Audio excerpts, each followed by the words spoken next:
Bonjour à tous, et j'espère que vous êtes tous très bien. Aujourd'hui, on se retrouve pour l'analyse de la première ronde de National 1 2024-2025. Cette année, avec mon club Tremblay, on est dans le groupe D, le groupe du Sud. Il y a quelques équipes de Paris, trois équipes de Paris, pas la ville, et 6 équipes du Sud. On commence donc par un week-end à domicile contre deux équipes parisiennes. On commence par Noisiel le samedi après-midi, puis Saint-Maur le dimanche après-midi. Aujourd'hui, on va analyser ma partie du samedi après-midi, la première ronde, et on verra celle contre Saint-Maur demain à 18h. C'était contre un joueur classé 2170 contre Saint-Maur. Donc pour cette partie, je me prépare un peu. Je suis capitaine de l'équipe, donc j'ai fait l'équipe de sorte que on était censé gagner ce match pour assurer le maintien, parce que de base on joue le maintien, donc on voulait assurer une victoire contre Noisiel, donc on a envoyé des gros joueurs, on verra à la fin de la partie les résultats de toute l'équipe avec le score final. Et pour cette partie, je suis donc au 6ème échiquier de l'équipe, je suis classé 2161 et je joue contre Mathieu Mogenest, classé 2036. Alors est-ce que ce nom vous dit quelque chose? Oui, c'est normal, je l'ai déjà joué en Coupe de France en janvier, donc il y a 9 mois. On avait joué Noisy en Coupe de France, et je l'avais joué déjà avec les pièces noires. À ce moment-là, j'étais environ 2080, lui aussi. Et il avait déjà eu les blancs, il m'avait joué une catalane. Et il m'avait battu. En fait, au moment de la partie, quand je le joue, dans ma tête, même après la fin de la partie, quand on s'était joué, on avait fait match nul en fait. Donc, j'étais pas dans une optique, faut que je me venge, faut que j'égalise au moins sur un partout. Dans ma tête, on avait fait match nul. C'est mon père qui m'a rappelé que j'ai en fait, non, j'ai perdu contre lui en Coupe de France. J'avais totalement zappé, j'ai vu que j'avais fait match nul. Même à la fin de la partie, on a parlé un peu, j'avais même pas tilté que j'avais perdu en fait contre lui. Du coup, ok. Donc, ici, il y a une question qui se pose, c'est est-ce que je vais vouloir rentrer de nouveau dans la même variante qui m'avait posé des soucis il y a 9 mois, ou alors changer. Parce que lui, de ce que j'avais vu il y a 9 mois, il a qu'une seule variante côté blanc, il joue que sa catalane, donc je me dis que si je rejoue la même chose, ce sera la même variante. Pour ceux qui s'en souviennent, je m'étais trompé au 9ème coup, j'ai déjà donné un bel avantage pour les blancs, c'était plus 1 environ après 9 coups, je m'étais trompé assez rapidement. Donc soit je rejoue la même chose, mais ce coup-ci je connais bien et je montre que la défaite c'était une erreur et que là je me rattrape, ou alors je change complètement pour éviter une potentielle préparation, parce que peut-être qu'il s'est préparé contre moi, parce qu'on n'a pas nos appareillements en avance, on les a 15 minutes avant la partie, mais bon, moi perso je me suis préparé contre pas mal de joueurs, je pensais pas jouer contre lui, je m'attendais plutôt à un joueur mieux classé, je pensais pas qu'il jouerait en N1, mais du coup je m'étais pas préparé contre lui, mais peut-être que lui s'est préparé, donc c'est risqué. Mais je me dis ok, on va voir qui a progressé entre nous deux, et je vais rentrer dans la même variante qu'il y a 9 mois. Juste avant, n'hésitez pas à liker la vidéo, vous abonner à la chaîne si ce n'est pas encore fait, et mettre un petit commentaire. Et c'est parti, comme prévu, il me joue D4, je réponds D5, il joue cavalier F3, je joue cavalier F6, il joue C4, je joue E6, et il joue bien sa catalane, je m'en doutais. Je fais donc pion prend C4 ici, à ce 4ème coup. Il fait donc fou G2, je joue C5, la même variante qu'il y a 9 mois. Sur la catalane, j'ai deux variantes principales, mais je vais rejouer la même chose. Il joue donc petit roc, je joue cavalier C6, et il joue dame A4. La même chose. Je joue donc fou D7, j'ai pris le pion en C4, il vient de récupérer avec sa dame. Je fais donc fou D7, il fait dame prend C4, et je vais rejouer le même coup qui a 9 mois. J'envoie B5, c'est la théorie. L'idée c'est qu'il ne peut pas prendre le pion en B5 bien sûr, parce que j'ai cavalier prend D4, découverte sur la dame, j'attaque le pion E2, dame D3 suite fou B5, et c'est un énorme avantage pour les noirs. Il ne peut donc pas accepter le pion en B5, il recule donc en C3, c'est une des deux variantes, trois variantes possibles, et rappelez-vous, il y a 9 mois, j'avais joué le mauvais dame B6 dans cette position, qui est vraiment pas très bon à cause de fou E3, et je vais rapidement avoir des soucis sur le clouage et le pion C5. Et ici je connais, j'envoie donc B4 ce coup-ci. Il fait donc dame D3, il joue tout ça très très vite, il connaît aussi. Je sais pas si c'est préparé ou c'est juste des connaissances théoriques. Je joue donc tour C8, je connais toujours. Il fait donc pion prend C5, c'est une des deux variantes possibles. Je fais fou prend C5, et là, il va jouer le premier coup qui me sort de mes connaissances. Il va jouer fou E3. On va pas se mentir, déjà sa variante, c'est une toute petite ligne. Déjà, il n'y a que quelques parties dans la base dans cette position-là. Donc quand il joue pas le main coup cavale D2, il joue le second coup, fou E3. Je connaissais plus, donc KD2, je connaissais encore pas mal de choses. Je vais peut-être pas vous montrer, ça peut servir plus tard. Mais je connaissais encore pas mal de choses. Il joue donc fou E3. Et donc là, je réfléchis et je me dis, ok, j'ai trois options. Accepter l'échange, donc prendre son fou, défendre mon fou avec ma dame, ou alors bouger mon fou. Si je bouge mon fou, je vais être très passif. Et là, il y a KD2 cavalier C4. Et les blancs sont royales. Si je défends mon fou, pareil, prise KD2. Je vais juste me prendre tour C1, reperdre des temps et avoir un problème sur la case D6. Donc, rapidement, je comprends que faut faire fou prend E3. C'est ce que je fais dans la partie. Il fait donc dame prend E3 et je joue donc petit roc. À ce moment-là, j'avais déjà vu le meilleur coup de la position dans certaines positions. Je savais que dame B6 c'était un coup thématique ici. Mais je voulais pas le jouer bien sûr. Pourquoi? Parce que la finale, elle est égale légèrement mieux pour les noirs, mais vraiment légèrement mieux, grâce à la colonne ouverte en C, grâce au pion A2 qu'on va pouvoir peut-être fixer. La tour va peut-être devoir rester en A1 pour défendre son pion. Les pions doublés sont une force en fait dans cette position, parce qu'ils fixent sa structure, et ça me permet d'avoir des cases fortes pour mes pièces. Notamment plus tard, si on double sur la colonne C, je pourrais me servir du pion en B6 pour faire tour C5, tour C8, avec l'appui du pion B6. Donc cette position est légèrement mieux pour les noirs, mais j'avais pas envie de jouer ça contre un joueur moins bien classé. J'avais l'impression que c'était plus compliqué pour prendre un avantage concret. Je joue donc petit roc, qui est le second coup. Il joue cavalier BD2. Il joue encore ça très vite, hein, ce cavalier BD2. Et je vais jouer dame E7. Et il va se mettre à réfléchir. Dame E7, c'est le meilleur coup de la position. Je pense qu'il se rappelait vaguement de certains trucs. Et donc là, il s'est remis à réfléchir il s'est mis à réfléchir pour la première fois. Pour un peu mettre toutes ses idées en place. Et donc là, ok, je vois cette position. Je me dis, ok, position égale. Tout va bien. Je comprends que les plans des noirs, ça va être de jouer avec E5 rapidement. E5 pour libérer notre case blanche. Peut-être jouer avec E4 aussi, ou cavalier G4, ou cavalier D5. Je comprends ce genre d'idée. Et pour lui, je me doute que le bon plan, c'est de jouer avec cavalier C4, ici. Par exemple, si je continue avec cavalier D5, ce que j'avais anticipé, il peut peut-être faire dame D2, tour FD8, tour AD1. Et je vais ensuite jouer avec un plan typique. F6, fou E8, fou G6. C'est une partie de Ding Liren. Alors, est-ce que je vous la trouve? Peut-être que je vous la trouve pas là. Mais c'est une partie de Ding Liren en 2017 contre je sais plus qui. Mais en tout cas, Ding Liren avait joué cette idée-là avec fou E8, F6 dans cette position, dans cette forme de la catalane. Donc j'avais cette idée-là que j'avais déjà vue. Donc j'allais jouer ça si je jouais ça.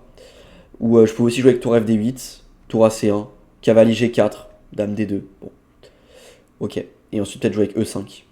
Pas mal d'idées différentes. Mais ici, il va jouer un coup qui va pas mal me surprendre. Il va jouer cavalier B3.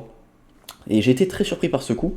Parce que, pour moi, donc mon idée c'est de jouer avec E5. C'est ce que je fais à ce coup-là. Je joue donc E5. Et maintenant, je me dis, mais c'est bizarre. Son cavalier en B3, il peut ni aller en D4 parce que je contrôle la case, ni aller en C5 parce qu'il va se prendre des découvertes. Cependant, cavalier B3 est un coup tout à fait jouable d'après l'ordi. Mais je trouve que ça, c'est pas le coup logique en fait, humainement. Le cavalier est juste pas très bien placé en B3. Donc quand il joue cavalier B3, je suis plutôt content. J'envoie E5. Il joue donc tour à C1. Il place sa tour. Et j'envoie donc cavalier G4. On en a parlé de cette idée-là. Je voulais jouer actif parce que si je joue trop tranquille avec tour FD8 par exemple, il va pouvoir jouer avec cavalier FD2, libérer son fou de case blanche, peut-être ensuite mettre son cavalier, je sais pas s'il va le mettre en C4, je pense qu'il va le mettre en C4. Et ma position, pour prendre l'avantage, c'est compliqué je trouve. Donc là, il faut que je réagisse rapidement. J'envoie donc cavalier G4. J'attaque sa dame, il doit choisir une case pour bouger. Quand je joue cavalier G4 avec 50 minutes à la pendule contre lui 1h20, je me dis, je pense que là il va beaucoup réfléchir. Je me lève, je vais faire un petit tour, je regarde un peu ce que font les autres, les partenaires, les camarades, voir si on prend l'avantage dans ce début de match. Et je me dis, où va-t-il mettre sa dame? Parce qu'il peut aller en E4, en G5, en D2 ou en C5, c'est 4 cases possibles, mais sur chaque case, j'ai un coup que j'aime bien. On va commencer par dame E4 par exemple. Là-dessus, je m'étais juste dit, je vais jouer tour FD8, il va jouer par exemple tour FD1, et je vais jouer G6. Et ensuite, je vais jouer fou F5, sa dame elle va se balader 20 000 fois, mes pièces sont très bien placées, j'ai réussi à prendre le centre avec E5, ses cavaliers sont placés pas très bien pour l'instant, et s'il en bouge un pour le replacer, j'aurais peut-être cavalier D4, donc j'aimais bien ma position. Donc dame E4, j'avais cette idée-là. Sur dame D2, je m'étais juste dit, bah, tour FD8, la dame se fait clouer, il va devoir reperdre un temps à la bouger, je suis content, je gagne des temps. Sur dame D3, il y a la fourchette en un coup, E4. Sur dame C5, il va se clouer sa dame tout seul. Donc là, il va se prendre dame F6 suivi des menaces de cavale D4. Et sur le dernier coup, dame G5, j'avais prévu F6, la dame revient en D2 et tour FD8. Et je me dis que cette position-là était plutôt bien pour moi, parce qu'après, dame D5, par exemple. Alors si je joue tour FD1, juste fou E6, et là je suis très content. Hein. Dame E1 seul coup, là je suis royal, je suis vraiment royal. Et si je joue donc dame D5 échec, je m'étais dit fou E6, et que ça allait être tranquille. Cette position-là me paraissait mieux pour moi. En fait, je leur dis, mec, c'est léger avantage blanc. Il donne dame B5, fou prend, pion prend qui est D4. Et pour moi, visuellement, ça je suis mieux. Mais bon, cette position est assez loin dans le calcul. Ce que je rate, c'est qu'il y a cavalier prend D4, tour prend C1, tour prend C1, E prend D4. Et mon pion D4 va être faible, mon pion B4 aussi. Position un peu qui tient un peu sur un fil où j'ai un cavalier mal placé. Son fou va être très fort. Sa dame est très bien placée. Donc bon. Bon, je pense que s'il avait joué dame D4, dame G5, pardon, j'aurais peut-être pas joué comme ça. Je pense que j'aurais joué F6, dame D2, mais j'avais peut-être pas joué tour FD8. Ou alors, oui, j'aurais peut-être joué fou E6 d'abord, fou E6 puis tour FD8. Et en vrai, ça va. Mais du coup, il joue dame C5. Quand je vois dame C5, je me dis, mais en fait, ici, je suis déjà beaucoup mieux en fait. L'ordi m'est égal. Mais je me dis, je suis juste beaucoup mieux. Je fais dame F6, et je me dis, mais comment il joue? Je menace cavalier D4 quand même. Cavalier D4 qui menace à la fois la dame et à la fois le pion E2. Il peut pas défendre les deux à la fois. Ce qui veut donc dire qu'il faut qu'il réagisse maintenant. Parce que la menace, elle est directe. Faut qu'il trouve un coup maintenant. Faut donc qu'il bouge sa dame. Sinon il se prend cavalier D4. Je regarde les cases de sa dame, je me dis mais attends, mais il va aller où là? Parce que s'il va en B5, il se prend quand même cavalier D4. Avec la découverte sur la dame avec le fou en D7. Ah quoique. Dame prend cavalier. Non peut-être pas. Ok, sur dame B5, pas cavalier D4 direct. Je pense qu'on peut d'abord peut-être jouer E4, chasser le cavalier, d'ailleurs il faut qu'il trouve une case, et ensuite cavalier D4. C'est plus précis. Parce qu'en fait dans ce sens-là, après cavalier H4, cavalier D4, dame prend D7, cavalier prend E2, on a cavalier prend F2. Tour prend, je prends sa tour, et je récupère le cavalier, il y a des grosses menaces de maths. Alors que dans l'autre variante, si je fais direct cavalier D4, le problème c'est qu'il y a prise, ça, roi H1, et maintenant sur cette variante-là, la même que l'autre, le cavalier est en F3. Il n'est pas en H4. Donc j'ai plus prise, et dame prend F2. C'est ça la différence. Donc dame B5, de toute façon, ça perd. Donc je me dis, mais attends, mais soit il va en D5, soit il reste cloué. Donc dame D5, seul coup. Il vient en D5. Mais là, j'avais prévu fou E6. Et elle va où maintenant ta dame? Je calcule un peu les cases. Je me dis que s'il va en D3 ou en D2, j'aurai tour FD8. Je vais encore gagner du temps sur sa dame. Toutes mes pièces seront idéalement placées. J'ai une très bonne position. Donc les deux dernières cases, pour éviter tour FD8 sur tempo et dame C4 par exemple ou dame C5 qui se prendrait cavalier D4, c'est soit il joue dame E4, soit il joue dame B5. Et sur les deux coups, mais surtout sur un, j'ai l'impression d'être totalement gagnant. Sur dame B5, j'ai l'impression d'être totalement gagnant. On va voir ça après. Et sur dame E4, je me suis dit mais je vais jouer fou F5. La dame repart en D5 forcé, seule case. S'il vient là ou là, s'il vient là, seule case, il va se prendre cavalier D4. Donc il est obligé de revenir en D5 et tour FD8. Dame B5 forcé. Et là, je me dis, mais j'ai la même chose que sur dame B5. J'aurai E4, cavalier bouge, et cavalier D4. Ce sera moins fort, parce que j'ai pas mon fou en D7, pour faire la découverte. Mais ce sera quand même pas mal. J'ai l'impression d'être beaucoup mieux.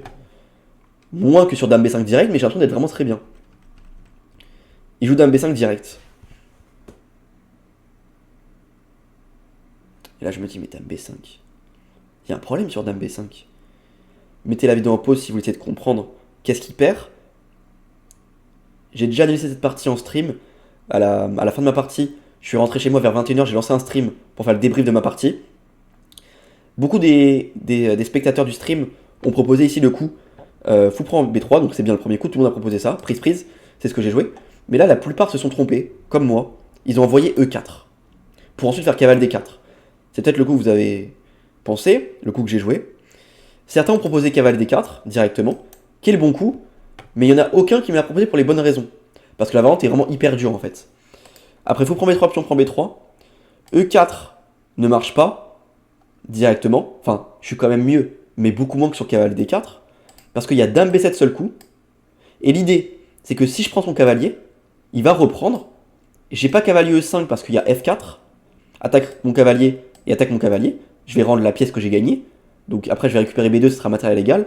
Ce sera final égal. Si je fais cavalier H6, il y a fou H3. dévie ma tour et récupère le cavalier. C'est ce qu'il a raté.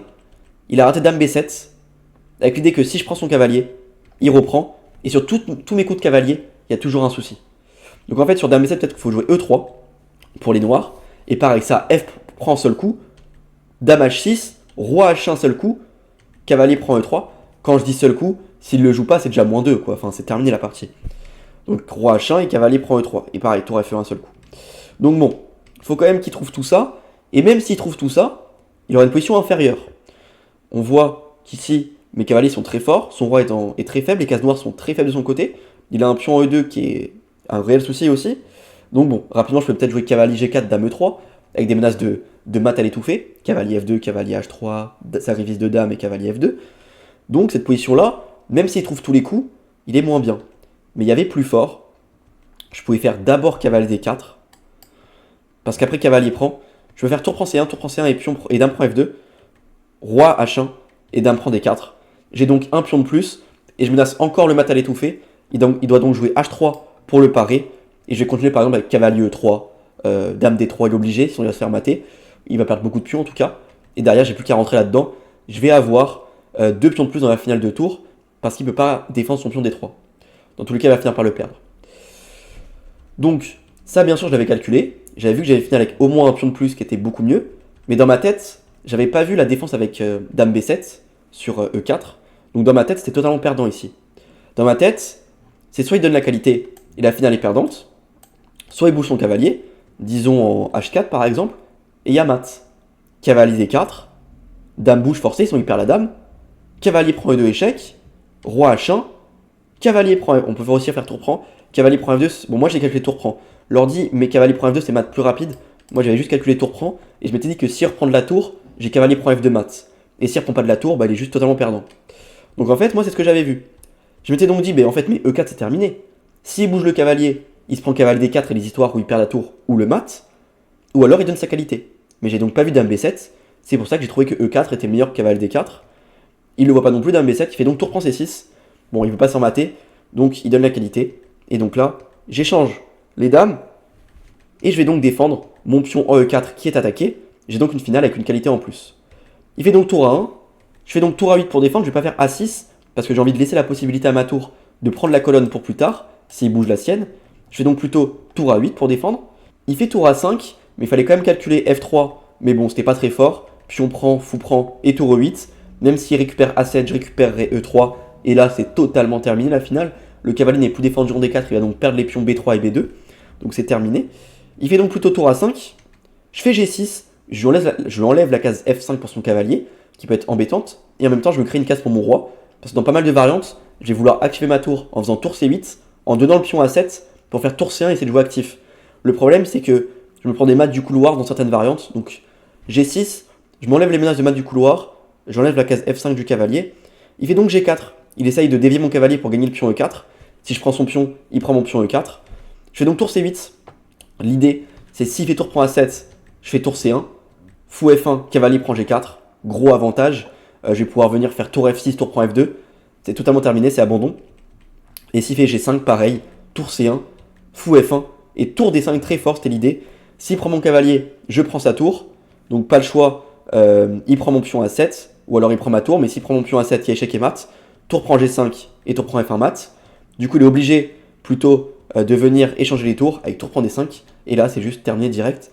Je vais pouvoir ramasser son pion B2, me créer un pion passé et gagner la partie. Il fait donc H3, je fais tour C1 échec, roi H2 et H6, je me crée ma petite case, enfin j'empêche les idées avec G5, maintenant qu'il n'y a plus trop de menaces sur son roi, j'enlève le contre-jeu adverse, l'ordi préférait jouer avec A6 en fait, il disait que sur G5 je fais cavalier D7, et sur fou prend E4 je fais cavalier C5. C'était l'idée de l'ordi, ok, sur fou F3 qui est D3, je joue actif comme ça, bon, les deux variantes sont totalement gagnantes, hein. Je fais donc H6, il fait tour prend A7, je fais tour B1, j'attaque son pion B2, il fait donc tour B7, il joue actif, et je fais donc ramasser son pion, il ramasse le mien. Alors il ramasse pas le mien direct, oui pardon, parce que s'il ramasse le mien, je fais tour prend F2. Et là je vais faire tour A6, tour A2, et je vais totalement le clouer, il va perdre le fou. Donc il préfère bouger son roi d'abord. Malheureusement pour lui, il a choisi la mauvaise case. Il valait mieux aller en G3 pour se cacher. Sur quoi j'avais prévu faire roi G7, tour prend B4 et H5. Et de venir totalement enlever toutes les cases du roi, ramener mon autre tour et venir le visser petit à petit pour ramasser son pion F2 et son fou G2. Son fou G2 qui va finir par se faire enfermer en fait. C'était mon idée sur roi G3. Mais il fait donc roi G1. Je fais tour A6. Il fait tour prend B4. Je fais tour A1 échec. Roi H2. Tour prend F2. Roi G3 pour éviter qu'il se prenne tour A2 et qu'il perde le fou. Je fais donc tour A2 quand même. Il fait fou H1. Et je fais tour H2. Il perd le fou. Il abandonne. Il tombe au temps. J'ai pas très bien compris parce que je regardais pas sa pendule. Il m'a juste tendu la main. Et quand il me tend la main, je remarque qu'il avait aussi perdu autant. Donc je sais pas s'il m'a juste tendu la main parce qu'il a perdu autant ou s'il comptait abandonner. En tout cas, la partie est terminée. J'avais gagné son foot. Ça allait faire une tour de plus. Et ça fait donc ma première victoire cette année en National 1. Ça fait plaisir parce que pour ceux qui m'ont suivi l'année dernière, j'avais commencé avec 0,5 sur 4 l'année dernière. J'avais fait 3 sur 9 l'année dernière en N1. La première année, j'avais aussi fait 3,5 sur 9. Donc bon, la N1, c'est jamais facile pour moi. C'est ma 3e année, mais ça commence bien. Donc ça fait plaisir sur une partie plutôt propre. J'ai juste l'idée que Dame B7 qui pouvait défendre. Mais bon, la partie est propre. Ça fait plaisir, entre guillemets, de se venger de ma défaite en début d'année. On va faire le bilan de partie et puis on va voir si mon équipe a réussi à s'imposer. C'était l'objectif du match, de venir s'imposer contre Noisiel, qui est une équipe normalement inférieure sur le papier. Je vais donc lancer le bilan de partie, s'il veut bien se lancer. Alors, tac. Ok. Ouais, bon, du coup, ça reste une partie propre. Ça me permet de prendre 14 points Elo. Rappelez-vous, j'avais gagné 22 points Elo en N1, en Belgique, pardon. Donc j'étais 2183 virtuellement. Je passe donc 2197 virtuellement, juste avant ma partie du lendemain contre Saint-Maur. En cas de victoire, je passe 2200. C'est ma deuxième balle de match pour passer 2200. J'en ai raté une à la plagne. On verra si la deuxième c'est la bonne. Et j'ai donc fait 91 de précision et lui 85. J'ai fait un coup manqué. C'est donc le E4 à la place de cavale D4 et une imprécision. Je pense que ça doit être le H6 à la place de A6. Ok. Pour une fois, l'ordi Chesscom est d'accord avec un ordi puissant. Il m'a pas mis d'imprécision n'importe où bizarrement là. Ok, donc tout ça c'est théorique. Théorique. Fou E3 je connais plus, mais je réagis bien. Fou prend c'est le meilleur coup. Dame Petit Roc c'est le meilleur coup aussi. Dame E7 c'est le meilleur coup. E5 c'est le meilleur coup. Cavalier G4 c'est ok. C'est pas une erreur, ok. Bon, de toute façon c'était l'idée, c'est ce que je voulais faire. Dame C5, Dame F6, meilleur coup. Fou E6, meilleur coup. Et là, Fou prend B3, donc meilleur coup. Et là, au lieu de jouer cavalier D4, je joue E4 et je rate la défense avec Dame B7. Bon, bien sûr, si j'avais vu Dame B7, j'aurais joué cavalier D4. Mais je rate cette idée-là, qui était vraiment jolie. Il la rate aussi, donc il voit qu'il est dans la mouise. Il fait donc tour prend C6 pour ne pas se faire mater, entre guillemets. Et on rentre donc dans cette finale où j'ai plus qu'à convertir. Je savais que ça allait durer encore pas mal de coups. J'essayais d'être le plus précis possible. Et je pense que je l'ai été. Voilà, il n'aime pas trop mon H6, mais sinon, en général, j'ai plutôt bien joué dans cette finale. Je récupère tout et je finis par gagner. Ok, j'ai donc gagné ma partie. Le taf est fait pour moi. Maintenant, la question, c'est est-ce que l'équipe a fait le taf? Et malheureusement, on lâche un match nul dès la première journée. C'était pas la mission, c'était pas l'objectif. Il y a eu pas mal de contre-perfs, notamment dans les premiers échiquiers. Grand maître au premier, Bilal Bellassène, match nul avec les blancs contre un 22-70. Grand maître Andriy Tchekatchev, 24-54, nul avec les noirs contre un 2100. Antoine, 2200, perd avec les blancs contre un 21. Après Kamran, il a assuré. Étienne, il a assuré, j'ai gagné. Et Valentin, pareil. Ouais, Valentin perd avec les blancs 2100 contre un 2000. Donc ouais, il y a eu pas mal de contre-perfs. 4 contre-perfs dans l'équipe qu'on fait 3-3 pour ce premier match. Le prochain match sera contre une équipe plus forte, Saint-Maur. Je jouerai un joueur à 2170. L'équipe en face sera plus forte, la nôtre sera moins forte, parce qu'on jouera sans Bilal. On jouera avec un 2100 à la place de Bilal et mon père 2000 à la place de Étienne qui est quasiment 2200. Donc notre équipe sera moins forte, la leur sera plus forte. Donc ça va être pas facile ce match. On se retrouve demain à 18h pour voir ce qu'on a réussi à faire. En tout cas, soyez bien là parce que c'est une partie très intéressante. Et peut-être le passage des 2200 pour la première fois dans l'histoire de la chaîne. Allez, moi je vous dis à demain, 18h. Bonne fin de soirée, bonne journée à tous. Ciao.